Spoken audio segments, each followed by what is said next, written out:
Alrighty. Welcome back to Nick Lenz Comic Corner Classic Lesson Classic. This is episode 2638 and Doubleshot number 2532. Now, with this one, we are discussing the first trade that collected issues from Volume 3 of Marvel Team Up, known as Golden Child. Now, I should point out, though, this whole volume had only one writer. Yes, one writer. Who was that writer? Robert Kirkman. Thinking, really? Robert Kirkman wrote the whole thing? As in the guy who created The Walking Dead, Invincible? Same guy. I think this is actually one of 2 or 3 comics he ever worked on at Marvel. The other comics I can think of he worked on, I think it was Destroyer, and I think he worked on one other book, and that's it that I can think of. I have heard there's a reason for this. Was that he didn't feel comfortable. He did an interview with Rob Liefeld years ago. I heard about it on the Rob Liefeld podcast. That it seems as though he never felt comfortable at Marvel. That they never gave him the assignments he probably wanted to do. And it was also like an editorial summit that he went to where he didn't speak up. So he didn't feel like it was the right place for him. So he left and went over to basically Image, where he's still there this very day, basically make a killing over running his own studio, Skybound. Also, the studio is just happily producing the Walking Dead TV show, which is still doing it, despite the fact that the characters' show should be over.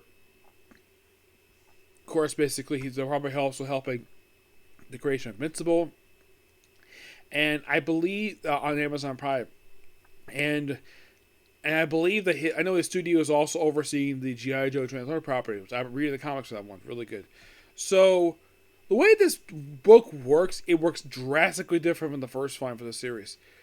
One thing, Spider-Man doesn't bear all the issues. It's mostly put like a connected story arc, the Golden Child. It also, one of the issues has the very first team-up of Spider-Man and Laura McKinley, aka at the time, X-23. This actually is the first time they ever meet in the comics. Yes, that's one thing quite interesting about Mera Team Up that this one is a common with the first fight. This book is also the first time he meets well-known superheroes. He has his first team up with them. In fact, he actually meets them the very first time. You're like, okay, interesting.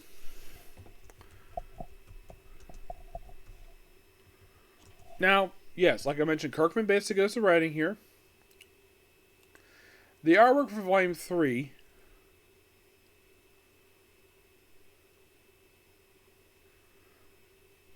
it's somebody very there was like one is like Scott Nolan's. So, in the opening 6 issues of the book,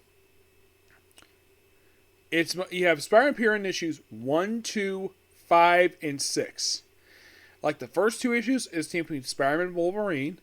Issue 3 is teamed with Doctor Strange, Fantastic Four. 4 is teamed with Iron Man and the Hulk. Of course, I mentioned team first between Spider-Man and X-23. 6 basically has team of Black Widow and Captain America. We also, the main villain of this story arc is, get this, Doctor Doom, except it's not Victor Von Doom in the mask. It is Tony Stark from an alternate universe, who went insane. And apparently he's got like a scar across his part of his head, and Reed did that to him in his reality. And when he's beat, he mentions about the Titanus War. And you're thinking, who the heck is Titanus? Well, there's a reason for that. Okay, Titanus, this actually is the book he makes his debut in. And he's practically the main villain of this book. I'm not kidding about that. He seriously did. Yeah, it's quite weird, the fact that they did this. By the way, the book is published from, they say it's mostly published from like January of like 2000, mostly I'd say probably like December of like, it's published in January 2005, which you're thinking like, wait a minute, January 2005, wasn't there another book released this very same month? Well, that book was New Avengers #1. Released the very same month.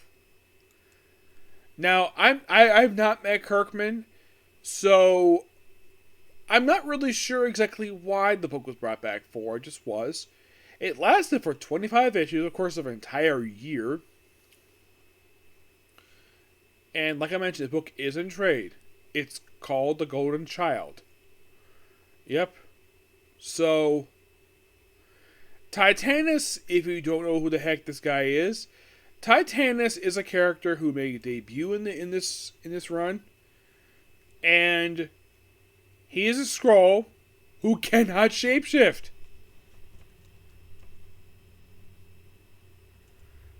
And I'm not kidding about that. He cannot frickin' shapeshift. That's the problem with him. He's a Skrull who can't shapeshift.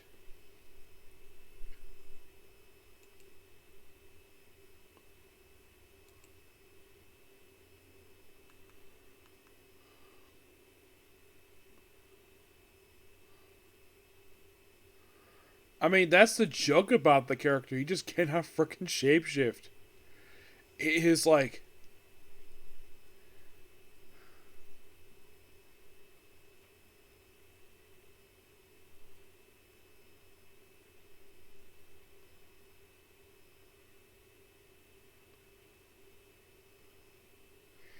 I mean, that's the joke about this guy. It's like, oh, beware the Titanus War.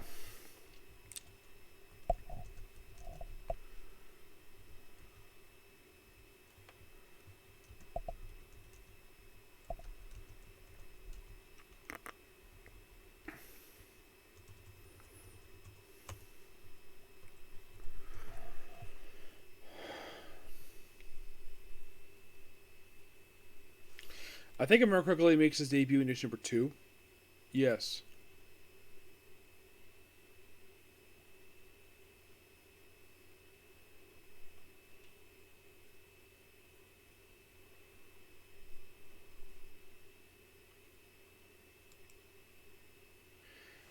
And here's the weird thing about this guy. He only appears in this book.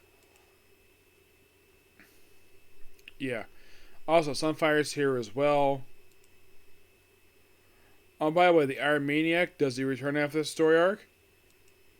You really want to know? He does. He appeared in one comic book after this book, aside from this book. Fantastic Four Foes. But mostly put he's a recurring villain only in this very book. But this book is a lot of fun. I thoroughly enjoyed it. Yeah, and the whole thing with like that S.H.I.E.L.D. gets involved just by sheer coincidence. But it's an absolute really fun book. Also, here's the weird thing about this book. This book also has an appearance by Diamondback, Rachel Lawton. Except this is not the actual one. Nope. This actually, a little fun fact with this character.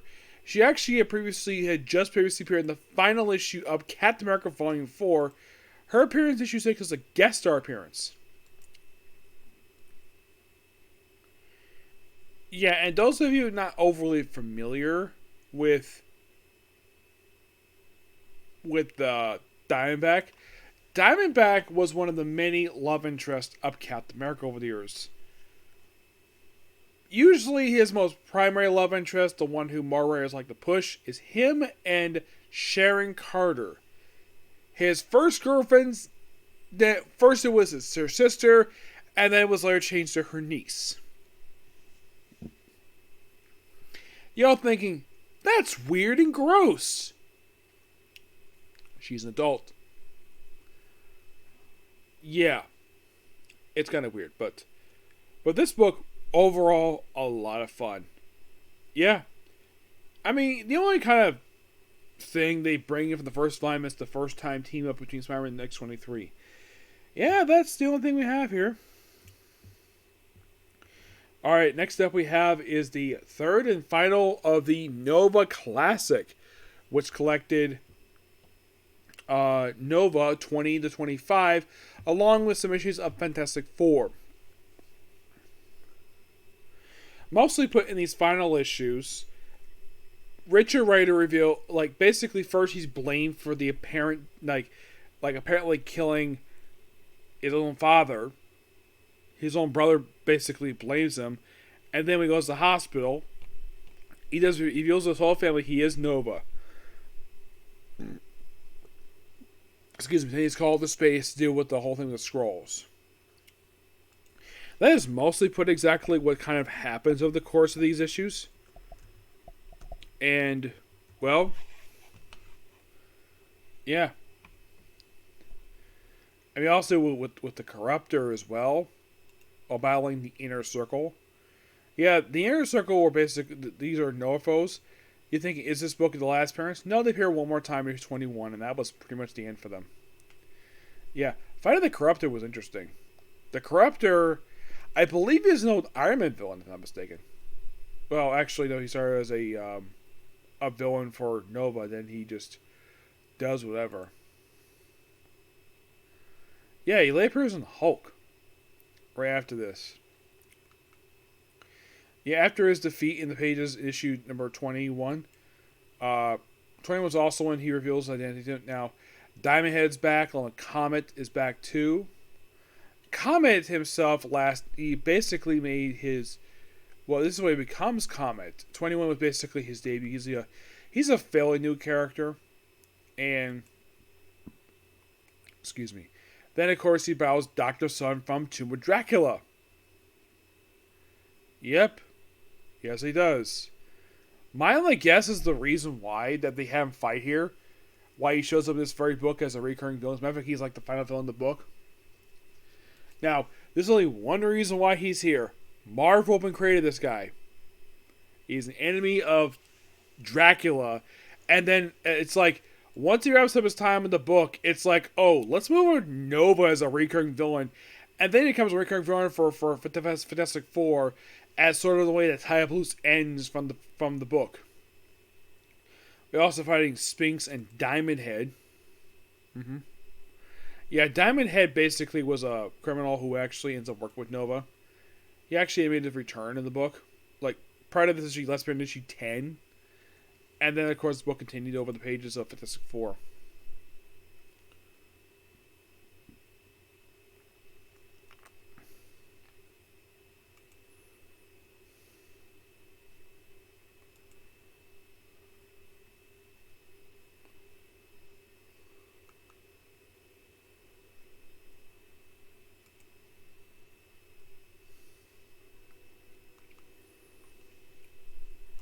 Yeah. And then by the final issue of the book, it's like he's summoned to the Xandar to, like, he goes basically to Xandar to deal with whoever. Now, of course, the story is continued in the pages of Fantastic Four. My only guess is the reason why the book ended. Low sales, presumably. The book probably wasn't selling, but the book was really good. And the book gets kind of wrapped up there, and also a guest appearance in the pages of Rom. Yes, Rom of all places.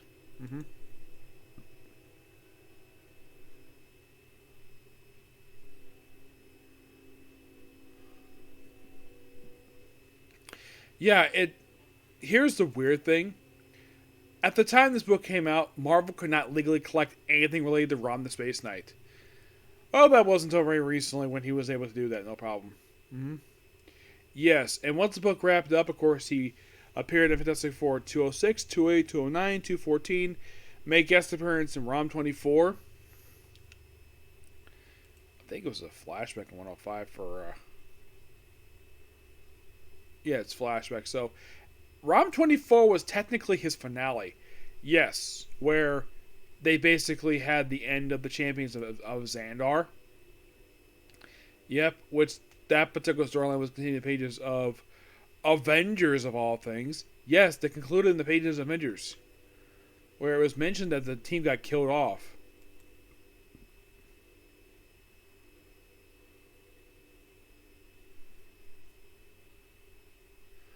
Because, well, Xander got destroyed, so that was basically the reason for it. But the ROM issue is mostly put basically ROM team with the champions everything on Skrulls. Because most of the direct stuff. And surprisingly, the book can now technically be collected in trade, thanks to a brand new ROM omnibus that's out. I have not reviewed it. I'm not got my hands on it yet, but there is Volume 2 coming. So, we might see this issue. And here's the thing. After this ROM issue came out, By the way, this Rom issue came out in August of 1981. Nova's next appearance is not until September of 1989, roughly 8 years later. Yeah, he's mostly retired after the issue. Now, my final thoughts on this very volume for Nova. This volume was a lot of fun. I kind of wish this volume would get a little more attention by Marvel. Or at least basically do another one of these collect editions. Like, heck, maybe we could do an Epic collection. Ooh, that might be nice. Especially as now you can legally collect ROM. You couldn't before, but now you can. But my guess is you could probably collect this run like, what, 2 books? Yeah, you could probably have the first book take up like the first like 15 issues. And the second book would be like the last 10 issues of this book. The Fantastic Four issues and ROM. If you do volume 3, which I hope you do the entire second volume, which is only 18 issues. And then I'll throw in some issues from New Warriors, but I had too. But this is the end of the reviewing the first volume for Nova. So, we have approximately 3 more volumes let's review. Actually, 4. We have volume 2, which is 18 issues. 3, which is 7. 7 is also 7 issues as well. And there's also volume 4. So, if you think about only 2 of the 7 volumes are fully reviewed now. Actually, 3 now. So,